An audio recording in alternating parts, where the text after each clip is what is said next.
नमस्कार, मी प्रदीप जगताप रियांश कंपनीमध्ये आरोग्य सल्लागार म्हणून काम करतोय। आज देवानंद घाडगे सरांच्या माध्यमातून या ठिकाणी आपण एक प्रोडक्ट यांना दिलेलं होतं। या आहेत मायावती नामदेव भोईवार।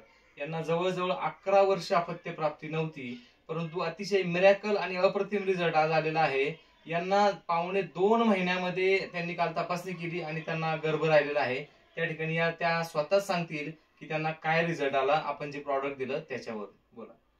मला 11 वर्ष पूर्ण होतं, तर मी हे सरांकडून औषध घेतलं, मला रिझल्ट आला 1.5 महिन्यामध्ये। पहा, आता 1.5 ते पावणे 2 महिन्यामध्ये अतिशय सुंदर आणि अप्रतिम रिझल्ट आला। यांना आपण दिले पॉवर बूस्टर आणि अमृत ज्यूस त्यांच्या मिस्टरांसाठी दिलेलं होतं। अमृत ज्यूस आणि लेडी लाईफ केअर जे आहे ते यांच्यासाठी दिलेलं होतं। याच्यामधून या माऊलीच्या चेहऱ्यावरती आनंद आणि हसू खऱ्या अर्थानं फुललेला आहे। आणि हे हसू जे आहे ते रियांशच्या माध्यमातून फुललं, हे सगळ्यांनी लक्षामध्ये घ्या। आज आपण अनेक दवाखाने करत असतो, ॲलोपॅथीचे दवाखाने असतील, IVF करत असतो, परंतु मला तर असं वाटतं याची काही गरज नाही। तुमचे ट्यूबला ब्लॉकेज असतील, काही असेल, 11 वर्षानंतर जर अपत्य प्राप्ती होत असेल तर एकदम मिरॅकल रिझल्ट। हर हर रियांश, हर घर रियांश।